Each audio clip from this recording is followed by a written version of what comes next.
अस्सलाम वालेकुम, क्या हाल है मेरी यूट्यूब फैमिली। कैसे हैं आप लोग? उम्मीद है सब खैरियत से होंगे। सर्दियां अभी आई नहीं हैं, लेकिन मैंने सर्दियों की इब्तिदा कर दी है और मैंने ज़बरदस्त से हलवे वगैरह की जो रेसिपी है वो शेयर करनी शुरू कर दी है। आज भी मैं लेकर आई हूँ आपके लिए। ये सर्दी गर्मी खैर दोनों सारे सीज़न में चलता है।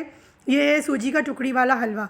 इसके लिए मैंने सूजी ली है 1 कप, चीनी ली है 1 कप और घी लिया है 1/2 कप और डेसिकेटेड कोकोनट लिया है वो 1/2 कप।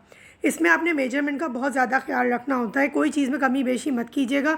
जैसे बता रही हूँ ऐसे ही बनाइएगा तो आपकी भी इतनी ज़बरदस्त रिज़ल्ट आएगा जैसे कि मेरा रिज़ल्ट आया है। ठीक है ना?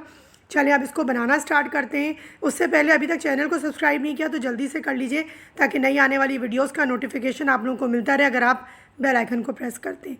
अब देखिए, डेसिकेटेड कोकोनट अगर आपके पास नहीं है तो जो गोला होता है ना कोकोनट का ड्राई वाला, उसको आप कद्दूकश कर लीजिए ग्रेटर से, तो भी आपके पास ये चीज़ आ जाएगी जो इसमें हलवे में अच्छी लगती है।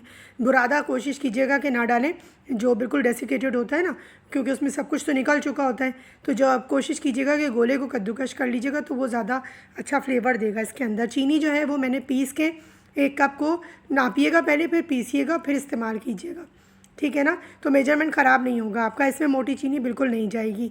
और जो सूजी है वो भी दरमियानी वाली ली है। इलायची मैं डाल रही हूँ इसके अंदर 1 टीस्पून पिसी हुई।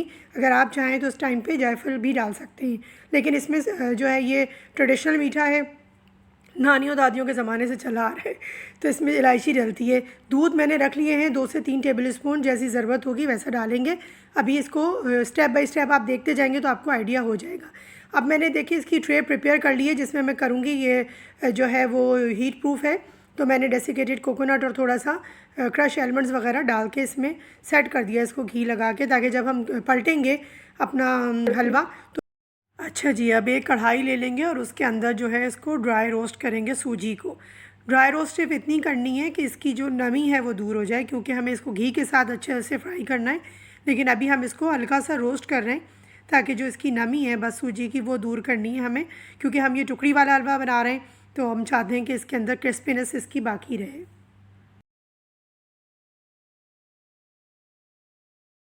जो सूजी को जो है ना हमने ड्राई रोस्ट करना है और घी अभी नहीं डालना। अब हम इसके अंदर घी डालेंगे जब ये हल्की सी हमारी भुन गई, खुशबू आनी शुरू हो गई।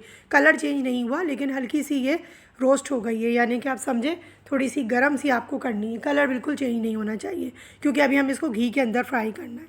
अब हमने इसके अंदर घी डाल दिया है। अब इसको घी के साथ मैं अच्छे से इसको फ्राई करूँगी। अब इसको क्या होगा, जितना आप लो फ्लेम रखेंगे ना, उतना ये आपका हलवा जो है वो अच्छा रिज़ल्ट देगा आपको। तो जल्दबाजी में जल्दी जल्दी करने के चक्कर में इसको तेज़ मत कर दीजिएगा कि जल्दी से सूजी ब्राउन हो जाए, क्योंकि ये गीला हलवा नहीं बन रहा, ये सूजी का टुकड़ी वाला हलवा बन रहा है। तो टुकड़ी वाले हलवे के साथ थोड़ी सी आपको टिप और टेक्निक के साथ चलना पड़ता है, वरना अक्सर लोग कहते हैं कि हमारा जो हलवा है वो तो बैठ गया, वो उसकी टुकड़ी नहीं बनी। तो उसकी वजह यही होती है। देखिए कलर कितना ज़बरदस्त आ गया इसका। कैमरे में हो सकता है आपको सही फील ना हो रहा हो, लेकिन इसकी खुशबू भी बहुत अच्छी आ रही है, अरोमा इसका, और भुना भुना सा जो होता है सूजी का घी के साथ। और अब इसका कलर भी बहुत अच्छा सा टेक्सचर हो गया है। बस आपने इस वक्त इसका ख़ास ख्याल रखना है, बिल्कुल छोड़ना नहीं है, हटना नहीं है, इस पर पूरी तवज्जो देनी है। इसको बहुत ज़्यादा इस वक्त टाइम को ज़रूरत होती है इसको अच्छा सा हमें कलर देने की, क्योंकि ये हलवा मिनटों में ख़राब होता है और मिनटों में बनता भी है। अगर मेरी टिप और टेक्निक को फॉलो करेंगे तो बिगनर्स भी इसको बना सकते हैं। अब देखिए इसको अच्छे से मैंने भूनने के बाद इसके अंदर जो है जो चीज़ें जानी शुरू होंगी। अब देखिए इसका कलर मैंने और थोड़ा सा भूनने के बाद चेंज कर लिया। अब इसमें जाएगा ये इलायची पाउडर। इलायची पाउडर के बाद अब इसमें जाएगा हमारा ये डेसिकेटेड कोकोनट, क्योंकि ये भी थोड़ा सा इसके अंदर मिक्स हो जाएगा। सूजी के साथ साथ थोड़ा सा रोस्ट होगा तो इसका भी फ्लेवर अच्छा आ जाएगा, क्योंकि हमने ज़ाहिर सूजी तो अच्छे से रोस्ट कर ली है। अब हम इसको भी इसके साथ डाल के अच्छे से रोस्ट कर लेंगे।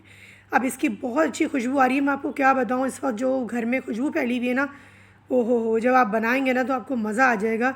इतना ये कोई ज़बरदस्त बनता है, और इसको साल भर के लिए रख लें। पुरानी नानियों दादियों के ज़माने में तो ये हम लोगों के हमारे मर्दबानों में हमारी नानी दादियों का हर वक्त रहता था, और हम लोग खाते थे और उसको एंजॉय करते थे। तो हमने सोचा क्यों ना आप लोगों से भी ये रेसिपी शेयर करें और बाज़ार की चीज़ें छोड़ के आप लोग घर की चीज़ों पर आएँ। अब देखिए फ्लेम मैंने बिल्कुल लो रखा हुआ है, और अब जो है इसके अंदर हम चीनी किस तरह से डालेंगे ये आप देखिए। अब ये मैंने इसको मिक्स कर लिया है अच्छे से। अब इसके अंदर जो है वो चीनी का मैं डालूँगी इसके अंदर। तो वो अब आपने देखना है, क्योंकि फ्लेम जो है ना वो ज़रा सा भी तेज़ हो जाएगा तो ये ख़राब हो जाएगी, तो मैंने फ्लेम को ऑफ़ ही कर दिया। अब आपने फ्लेम का काम नहीं है, फ्लेम नहीं खोलना। अब जितनी सूजी हमारी गर्म हुई हुई है ना, बस उसी के अंदर ये जो चीनी का जो पाउडर है ये अच्छे से मेल्ट भी होगा, ये इसको क्रिस्पीनेस भी देगा और यही इसकी जमाने की सही टेक्निक होती है। चूल्हा आपने बिल्कुल बंद कर देना है। चूल्हा खुले हुए चूल्हे में आपने चीनी नहीं डालनी है, तो परेशान नहीं होगा कि चीनी का क्या होगा वो नहीं। जी वीवर्स, कैमरा मेरा ऑफ़ हो गया और मुझे पता नहीं चला।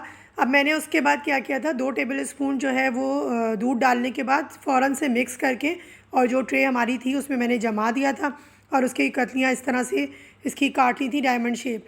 और उसके बाद ठंडा होने के बाद देखिए जो मैंने अंदर चीज़ें लगाई थी वो सारी ऊपर की तरफ प्रेजेंट हो गई हैं। अब देखिए, अब मैं आपको टेस्ट करके दिखाती हूँ। वाओ, बहुत टेस्टी, बहुत मज़ेदार बना है। यकीन माने आपको बनाएंगे तो मज़ा आ जाएगा। दुआओं में मुझे याद रखेंगे और चैनल को बिल्कुल नहीं भूलिएगा। अभी तक सब्सक्राइब नहीं किया तो जल्दी से कीजिए। नई आने वाली सारी वीडियोस जो हैं वो बहुत अमेजिंग है, बहुत टेस्टी हैं। अपना अपने अतराफ़ के लोगों का ख्याल रखिए। अल्लाह हाफ़िज़।